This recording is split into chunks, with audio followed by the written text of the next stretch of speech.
Hello fellow YouTube friends, followers, foes and Flabbergastas, my name is Mason and it's time for another Guild Wars 2 easy and flexible build guide. The goal of this guide is to enable you as much flexibility and low switching costs between PvE game modes on a particular class and elite specialization. This means that whenever possible I will use only one set of gear with slight alterations. To accomplish that goal I suggest gear that allows for high damage and the necessary defense/support is accommodated for through traits, food and skill changes only. Today's class of choice is the Engineer and the elite specialization is the Holosmith. We're going to talk through two different build variants, an open world roaming build and a power DPS variant, and as always they are in the description.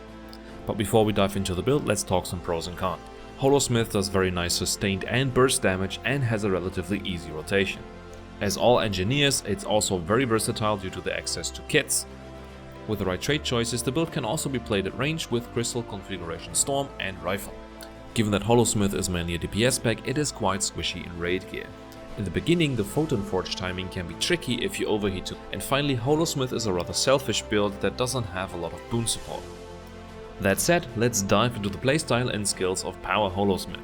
Holosmith is basically like having access to a lightsaber, but the technology is bad so the grip gets hot too fast.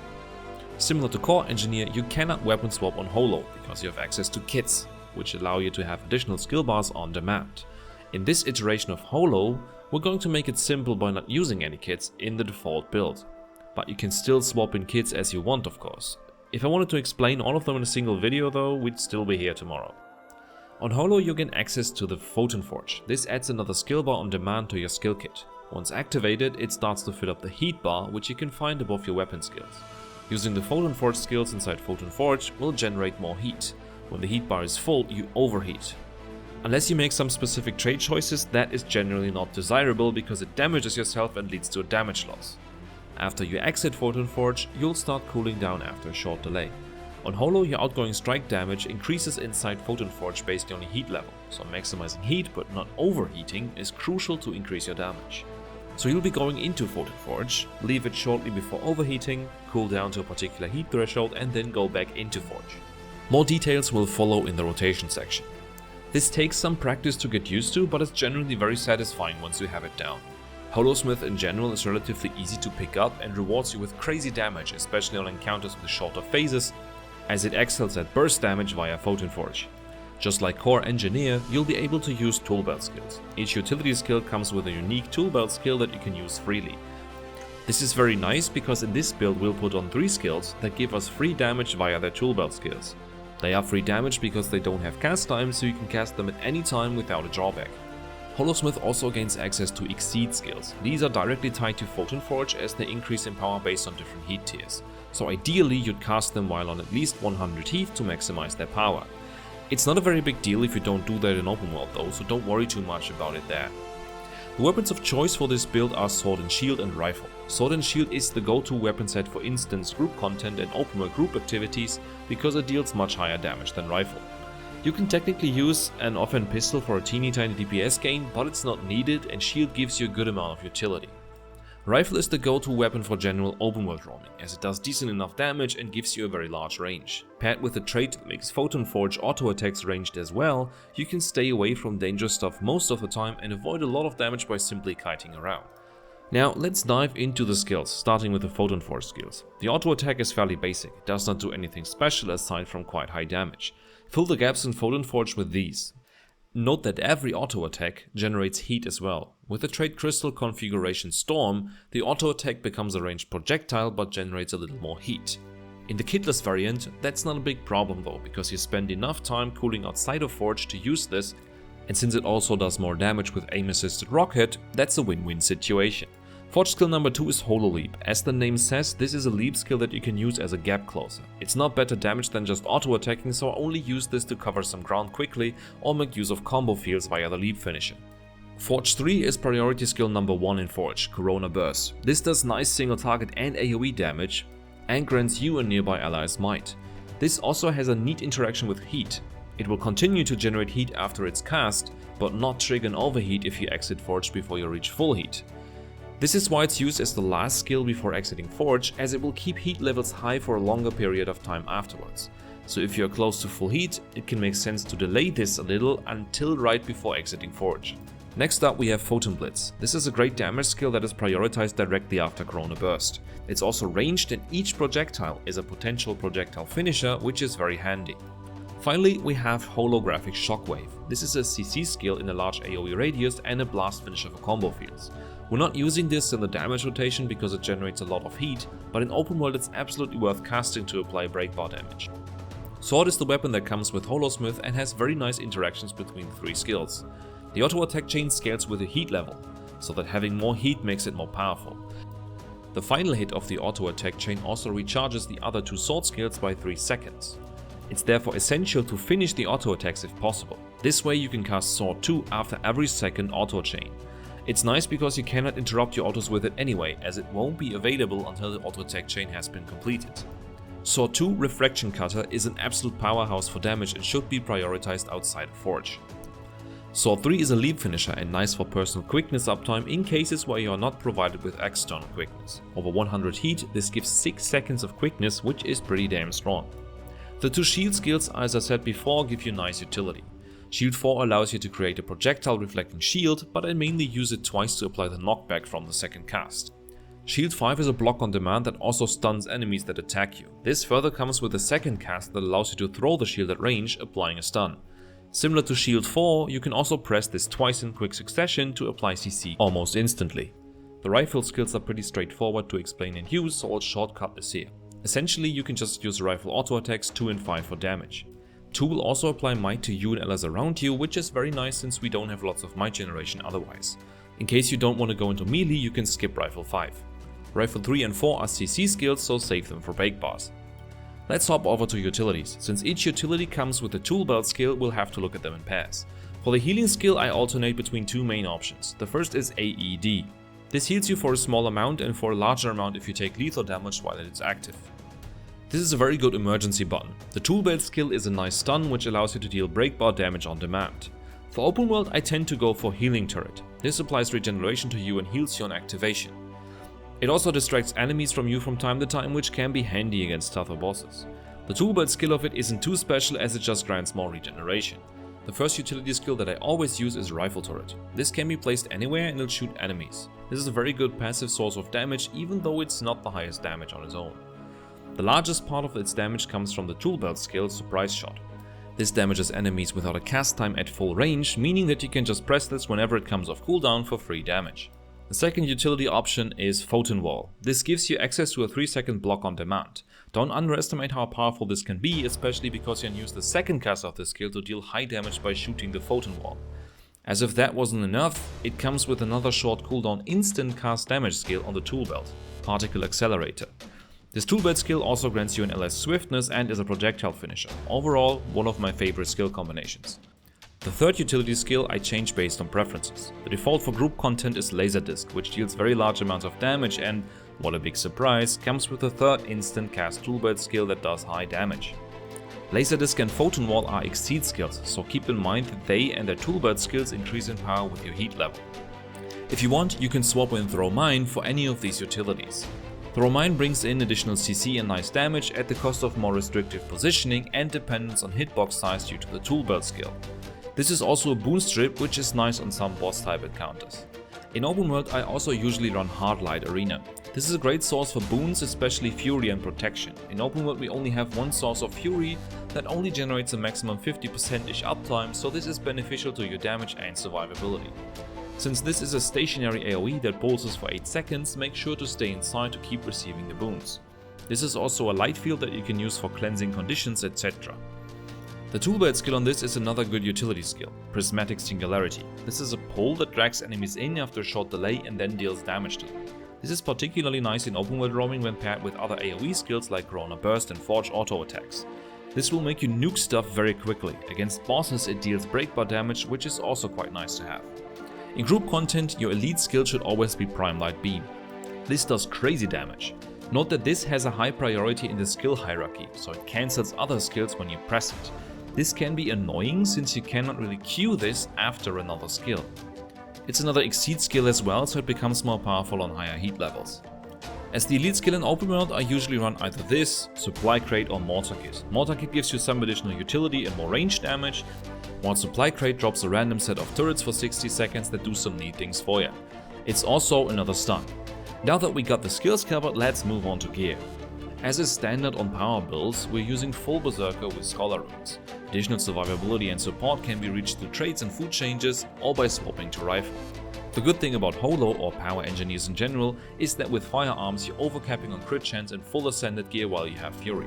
So even with exotic gear you get very close to the critical chance cap of 100%.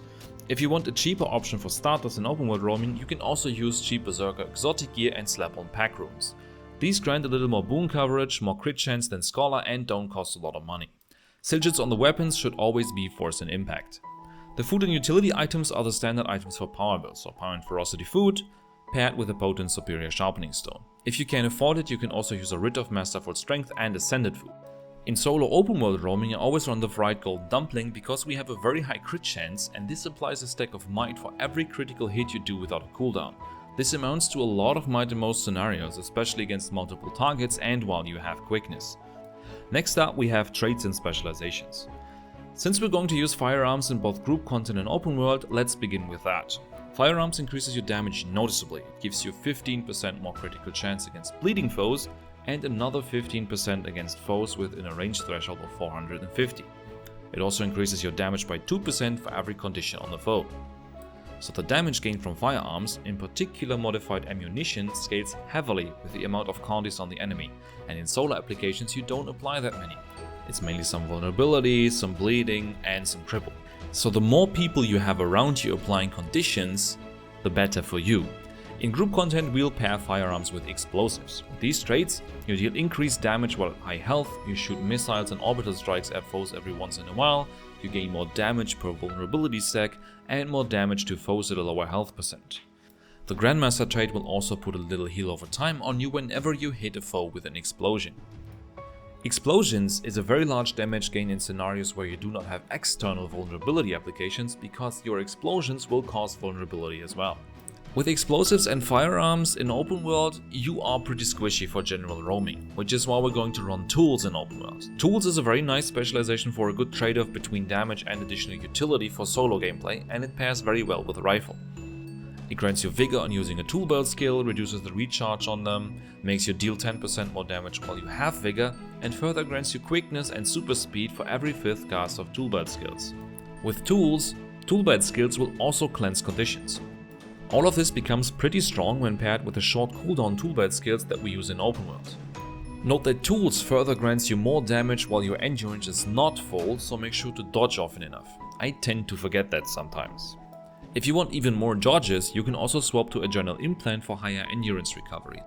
I found tools to be the best overall choice when running around in open world for both rifle and sword and shield, because the damage loss compared to explosive isn't that large and it gives you some nice quality of life improvements.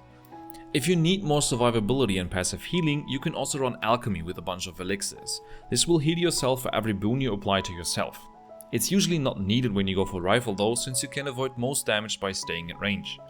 A nice synergy between the power engineer builds is that the pathway between them isn't far. You only need an additional hammer and you can freely swap between Holosmith, Scrapper and Mechanist. Scrapper brings easy survivability and higher support capabilities, while Mechanist is a very good choice for ranged power gameplay with a rifle, because the mech is a very good punch bag.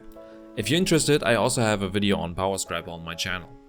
But here we focus on Holosmith. With our traits of choice, Holosmith grants access to the Photon Forge, more strike damage based on your heat level, increased damage on a few skills after entering or exiting Forge, as well as ranged auto attacks in Forge.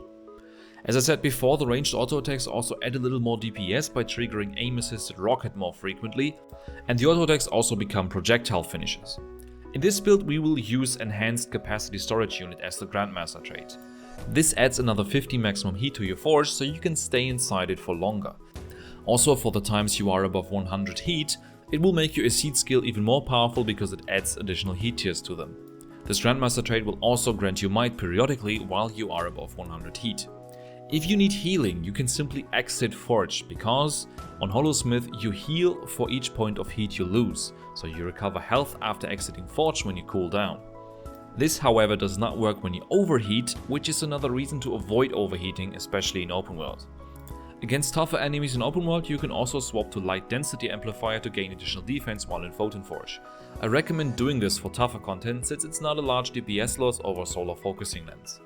In the final part of the video, I wanted to provide guidance on the rotation basics of Holosmith. The build here is also known as kitless because it does not involve swapping to grenade kit or bomb kit frequently and is generally a bit easier to memorize and execute well.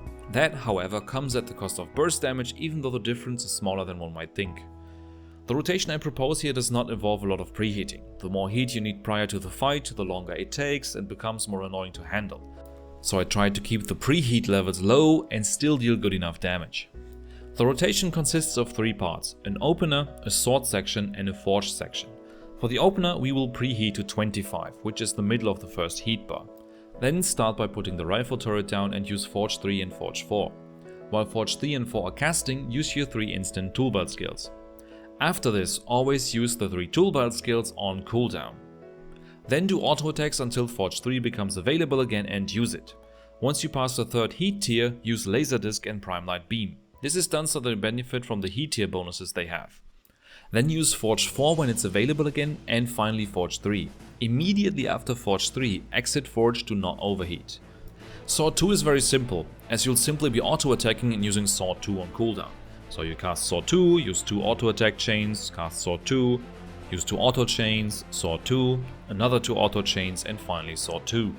You can squeeze in Laser Disc here if you want, or you can delay it and only use it within Forge. After the 4th cast of Sword 2, go back into Forge. You should have around 75 heat, so the middle of the 2nd heat tier. In Forge, always start with Forge 3 and 4. Then use Prime Light Beam and Laser Disc once you are above 100 heat. Just do auto attacks in between and use Forge 3 again once you get close to overheating, and exit Forge right after it's done. Practice this a little bit until you get the hang of it. It might take a few tries to get it right. Now before I let you watch the rest of the pass here, I wanted to provide some options for more utility or higher DPS. Photon Wall is a 3-second block on demand, which can be very handy in many situations. When you use both casts, it's also a small DPS gain above 100 heat.